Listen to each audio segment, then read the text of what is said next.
Hey everyone, welcome back to the channel. In this video, I will be showing you a game that I played earlier, and I want to explain every single move that I played and every single move my opponent played, and this will help you a lot in improving your chess, because every single move will be explained, the opening will be explained. It's going to help you get better at chess because you're seeing someone over the rating of 2000 explaining every single move they make, and that's going to help you make the same exact moves because it's going to help you focus on the most important things in your game instead of launching some silly attacks on the king right away. It will teach you how to be patient, how to develop your pieces, how to attack properly and how to defend properly, and how to deal with time pressure and everything in between. So the game started with the move d4, and I played the move c6. Because I like to play c6 against everything. Either we get into the Caro-Kann defense, or we play some this move and we get into the Slav defense. I played the move d5, he played the move e3, I developed my knight, he developed his knight, and I got the bishop out here. Now, you cannot get out with the bishop every single time if the pawn, okay, so if the bishop is still capable of getting out to f4 or g4, you cannot get out with the bishop to f5. Now, why is that? Because in some lines, the queen will go to b3 attacking your pawn, and whenever you play queen c7 to defend the pawn, there is bishop to f4 attacking your queen, and whenever you take the bishop, there is queen takes b7 winning your rook.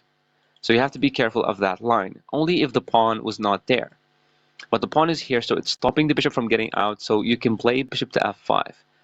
I used to fall for this trap a lot before, then I learned from the game review how to stop it. So whenever the pawn is here, you can get out with the bishop. Whenever the pawn is not here, so for example, instead of the move e3, he can play like knight to f3.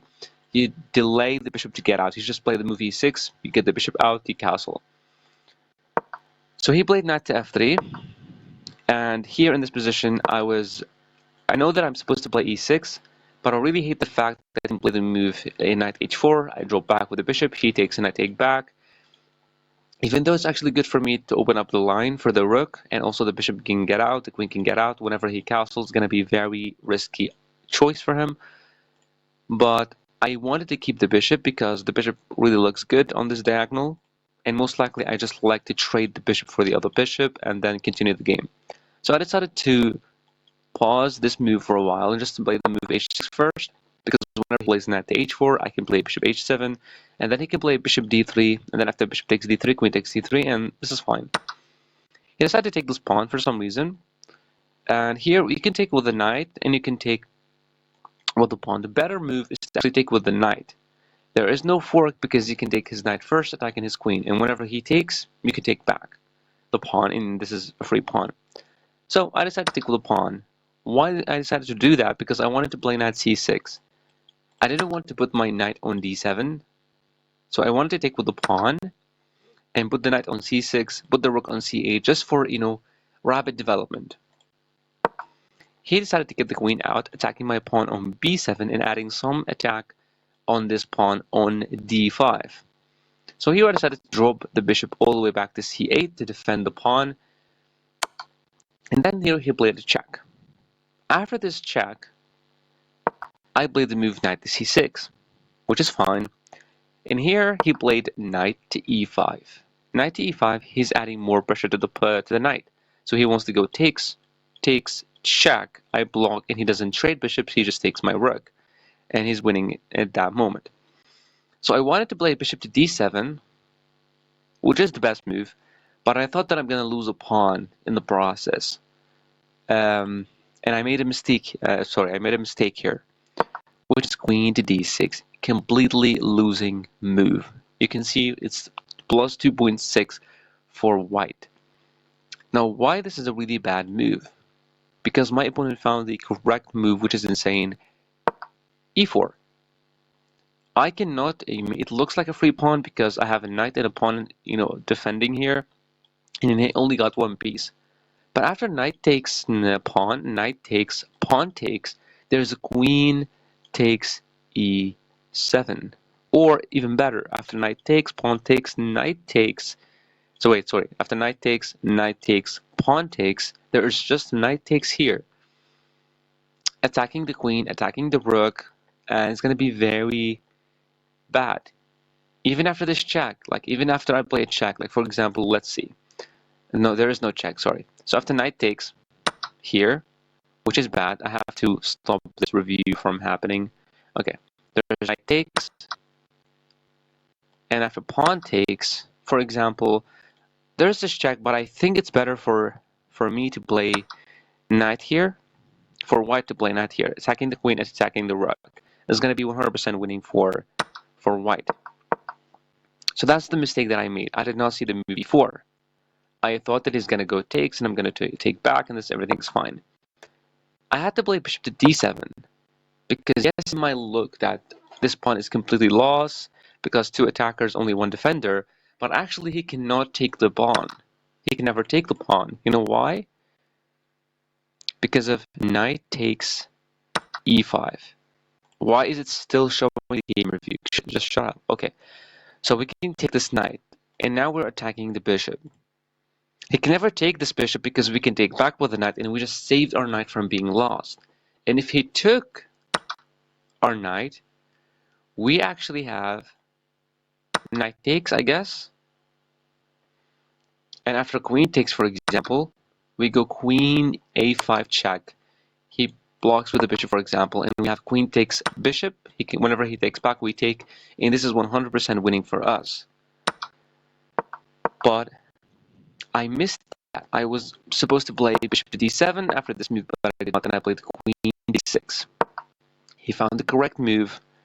I panicked. I had to play e6, but I played a6. I thought whenever he moves the bishop away, I can trap him. If he wanted to take, I can take back, and everything's fine. Because after bishop takes, pawn takes, there's pawn takes, and there are two defenders and two attackers, so everything's fine. I don't have to lose anything here. But the move that I missed, which is, of course, e takes d5. The knight is pinned. So after this move, which is the best move, stop this.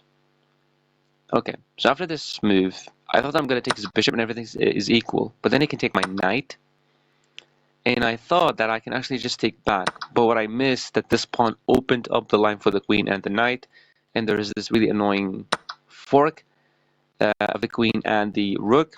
I cannot play this check because yes, it is defended, but he can just trade queens first. Yeah, he can just trade queens first. And after takes, there's just knight takes here, and this is just completely messed up for me. So that's exactly what I missed. So I played the move a6, and it was a complete blunder. Here, my opponent also made a move, which is knight takes f7. He did not find this move, pawn takes d5. He went knight takes f7 because he thought that after king takes, he can just push here and attack my queen and attack my knight. And everything is good for him. But that allows me to run away from this pin, so I decided to take right away. And then he decided to go for this push, which is e5. Now here, his bishop is still hanging. And the best move is actually here is to go knight takes pawn. He takes my queen, I take his queen. But it was a little bit, I don't know, rusty. So I decided to go, you know what, he sacrificed the knight. I gave away my knight as well and gave him a check. So now the bishop is still hanging, so he needs to go back all the way here. And after this move, I'm up one pawn. I was completely losing this game, but he missed e takes d5 to attack my knight, the pinned knight, but he did not see it. So now I decided to play the move e6. I wanted to get out with the bishop first, but I thought that I need to move the bishop, I need to get the rook in and just hide my king away on g8. He castled, and here you might say there's some kind of a d4 move. I'm attacking the knight and also attacking the queen. But this move doesn't work, unfortunately, because there's this f4 move defended by the bishop and by the rook. I have to move my queen. I cannot keep my queen on the same line with the bishop to win it, so it's not going to be good for me. And I'm also weakening the pawn by pushing it. So now the pawn is good because it's defended, so let's just keep it there. I decided to get out with the bishop to pin his pawn first, Now why I decided to bend the pawn? Because I wanted to go d4 to attack his knight. And he can never attack my queen because I can take his knight with a check first, he move his king, and then I can move my queen, and I just want a piece for free. But of course he saw that and he moved king there. It was better for him just to move bishop here, I don't know, just move the bishop away from the attack. But it's still fine, he moved the king away. And here I decided to play the move d4. I still wanted to go for this idea even though I know it doesn't work because he still has the move f4. He did play the move f4, which is the only move. And then I decided to go queen to d6.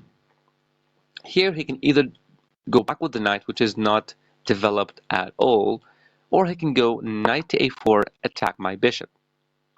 Here I didn't want to give him my bishop because I thought that, look, the knight cannot go here, cannot go here, cannot go here. So only if I went back with the bishop and played b5, I will win his knight. So it's going to be losing this game. And it might look like the knight is 100% trapped. He can never do anything about it. He can never go here because two defenders, like the bishop and the queen. He can never go here. He can never go here because of the pawn. And the queen is in the way of the pawn push, so he can never run back. But he found the only move, which is insane, and it's really actually impressive. I thought the knight is completely cooked, but he found queen to f3.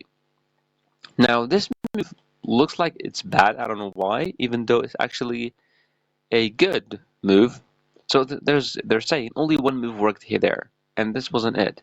This permits the opponent to win a tempo by threatening a knight. So I had the move b5, it looks. No, it's not b5, because after the move b5, I will lose my rook.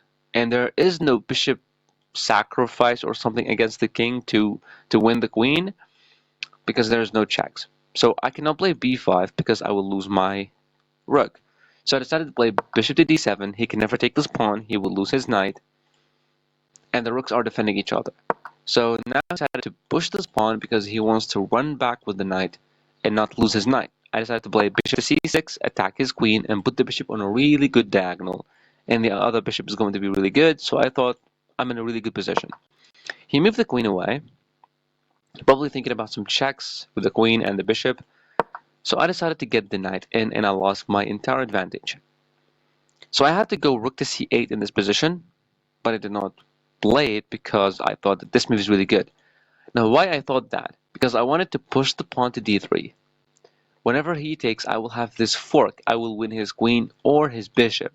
So he's forced to give me the rook for the knight, and I will win his rook. So I'll be up 2 points, and yeah, I'll be up 2 points. Instead of being up 1 pawn, I will be up 2 pawns. He pushed this pawn here. He needed to go back with the knight. I have no idea why. But actually it is the correct move, knight to b2, because whenever I push here, he can actually take with the knight, stopping this fork from happening. That's why he needed to go back here, but he didn't find it. Here I decided to, look, this is very scary. He wants to open up his rook, his queen, his bishop, and everything is good for him. That's how it looks, but I was really attached to this idea. I really wanted to play this move d3 to get this fork, to attack his queen, and to force him to give me the rook for the bishop. So I went for it. And here you permitted the opponent to win a pawn by overloading a defender. So he can just take the pawn. And I actually calculated that because I was like, okay, I'm going to give him a check. I will win his queen. But then he decided to give me the rook. I took it, and now I'm up 2 pawns. He took here with a check, and this is very, very scary because it's really important to move the king in a good position. I moved the king to e7, which is the safest square. He doesn't have this check. He doesn't have a check with a bishop. He doesn't have this bishop move to win my queen because the bishop will not be defended. So here he played bishop to b2. Bishop to b2, he was just looking at this pawn. And because he's trying to get in with some checks, maybe probably getting with the queen and get the rook in to attack my bishop. And whenever I move my bishop, I will be 100% cooked. So in this position, I decided to play bishop to d4. You know what? Let's just trade bishops. I'm attacking your rook. The rook has to move. So after, like, for example, bishop takes, queen takes, rook all the way to f1, trying to give me this check, I can just play rook to f8. He wants to take, we will take with the other rook, and this is completely fine. He got his rook into the position, and he was really thinking about this move, rook to f7. And this move is really scary. I should not allow this no matter what. I decided to put this rook here. And whenever you're thinking about like which rook to use, always focus on the less active rook. So this is the least active rook. At least this rook is defending some pawns and defending some squares. So don't use the rook that could be helpful for your defense. Just use the rook that's actually not doing anything beneficiary for you. So I decided to use this rook to put it on rook to f8. Because whenever he plays this check, I can just take it. And whenever he takes, I take back and run away. Or I can even block. So here he decided to take my rook, which is bad, because it allows me to take with the rook. I'm threatening checkmate whenever the bishop is not there. Here he went with this check, and he's completely going to try to win my bishop, so I have to draw back with bishop to f6, not to lose my bishop. He can take here, and I can take back with the rook, and that's totally fine. But he decided not to, and he's trying to get to this pawn. He's trying to take this bishop, and whenever I take with the rook, there is this check. Yes, I can move, but a lot of checks are going to happen, and my king's going to be, attacked all over the place. So I decided to take his bishop first, and he needs to take my knight first in order to have this check happening. So after knight takes here, I don't have queen takes d3, which you might see it as a brilliant move, because after queen takes d3, knight takes d3, that's a very obvious checkmate, rook f1 checkmate. But after queen takes here, he doesn't have to take the queen. He can play a check first, and I cannot move here or here because that will lead to checkmate. So for example, queen sacrifice.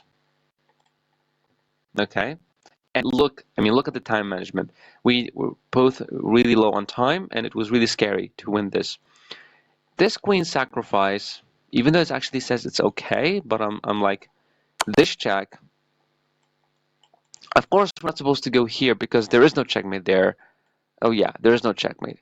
And he doesn't have any more checks because I completely forgot that the bishop is actually defending and the queen is defending. So yeah, we had this actually sacrifice, but I was scared because like I was really low on time, and I didn't want to mess this one up. I'm up a pawn, I'm really good. I decided, you know what? Let's just get the queen here, attack this knight, defend the pawn, and threaten checkmate. So it's like a triple attack. He played this check, and I decided to block with the queen again. He played another check. Probably I was supposed to go here, but I decided to put the rook on f6. He decided to get the queen in. He's trying so hard to give me these checks. And the best move for me was to actually just play g5. He can never win this pawn because it's defended. He can never do anything. And next I will win this pawn, threaten checkmate, do some stuff. It's completely winning. Here I decided, you know what, let's just trade queens. I knew that he's going to take the pawn, and then I decided to attack his queen. He can never play a check. He needs to move the queen away because this is checkmate in one. He found the good move, which is stopping the check from happening. And here I panicked a lot because I had less than 41 seconds on the clock and I needed to win this game. So I decided to play bishop to d5, and my heart fell in my ass. I really thought that the rook is actually the king, and I was like, oh my god, I lost my queen because the queen is pinned. But then I saw that no, this is the rook, this is not the king, because it was really long time and really bad. So I was just letting checkmate in one. He decided to give me the check. I ran away, and then he doesn't have any more checks, but now he's defending the checkmate. Here I don't have the queen sacrifice because he can take with the queen defending the checkmate, and it's a check as well. So I cannot do that just yet. I was like, you know what, let's just trade queens. It will be really good for me. I will get the rook here, attack the knight, win the pawns, attack this pawn as well, and I'll be really good. He decided not to, decided to run the king away, no more checks from my opponent, and this queen sacrifice will be possible to get in with the checkmate. Now he went here with the bishop. He's still stopping this checkmate, and there is no checkmate here because the knight and the queen are defending. I decided, you know what, let's just trade bishops in this position. Yes, I could have gotten there, attacked the knight, take the rook, threaten a lot of checks, and he needs to give me the queen for it. But I decided to, you know what, let's just trade bishops because I was really afraid of losing on time. And then he went here with the knight. I should not take the bishop because he can take with the queen and more checks are going to happen. And also I'm going to lose my rook, so I have to be very careful. So I decided just to play the move b5, which attacks both of the bishop and the bishop and the knight. He can never take my bishop because that will lead to checkmate in one. So he needs to keep the bishop on this diagonal. And in this position, after queen here, which is a really good move, he's trying to do something with this here. I decided to take with the bishop because whenever he takes this, I can just give him a checkmate. I can give him, a lot of checks, and this is going to be completely winning. And here he decided to resign. So, yes, I made a mistake in the opening phase, which is totally possible because I've never gone into this position before, which they have this push e4. But other than that, it was a really good game. And my tip for you, just in the opening phase, just do exactly what I did. Not exactly 100% what I did, but just go for defense. And here, of course, I will learn after this game that whenever I get into this position, knight here, bishop here, I have to play bishop to d7, and I should not be afraid of losing this pawn because he will be losing the game right after. So it's to move bishop to d7 and then the push to e6 to defend the pawn. You can get out with the bishop, you can castle your king, you can attack the bishop, and this is completely good for black. It's equal for both. But this move was my mistake, so I learned from my mistake.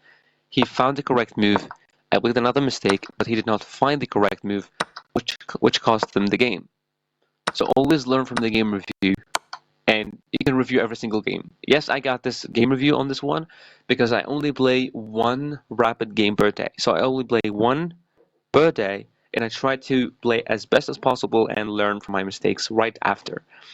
But if you cannot have this game review, you can just go to chess.com, to Lead Chess and review it.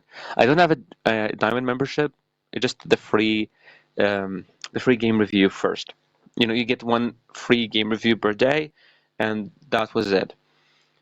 And if you want, like if you're really interested and enjoyed this video and you learned something from it, you can learn even more from this video because I will not be looking at my games. I will be looking at your games.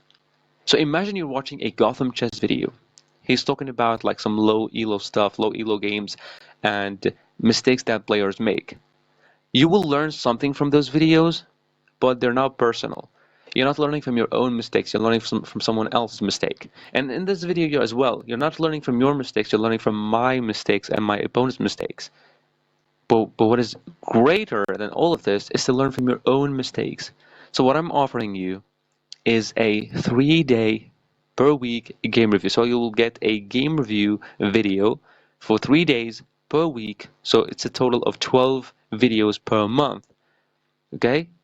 And I will look at your games. I will analyze every single move that you play and every move that your opponent plays. And I will discuss the plans and the openings that you play and help you strengthening your opening and your tactics and your calculation and everything in between. If you're interested in that, it will be the best thing you ever done to improve your chess because you will learn a lot from it because it's going to be personalized help. And no, it's not for $1,000. It's not for even $100.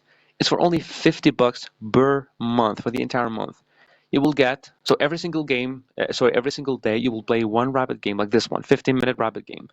Okay, you will do your best and try to win this game. It doesn't matter if you win the game or lose the game. You will get a game review video of me for like 30 minutes, 45 minutes, looking into your game, explaining every single move and why is it a good move, why is it a bad move, and how to improve your chess with actual practical tips to really improve and to, of course, work on your calculation and your tactics and everything in between. If you want that, I will leave my email in the description below of the video and on the first comment. So just contact me and you will have a free sample. So in the first day, you will just have a free sample. You don't have to pay for anything. I will review one of your games, and if you liked it, you can have that for 30 days. So like it's going to be like 3 days per week for the entire month, and you can have multiple months if you want to. So this I'm trying to learn from the mistakes of beginners and intermediate players and helping them improve and also strengthen my coaching abilities. So if you're into that, you're going to be in the first like 2 to 3 people who are going to get that offer for the cheapest price of only $50 for the entire month. If you're interested, my email will be in the description below. And thank you so much for watching this video. There will be many videos on the channel making videos like related to this one and mistakes of other beginners and intermediate players. But if you want personal help, personal guidance, this is your chance, and I'll see you in another video.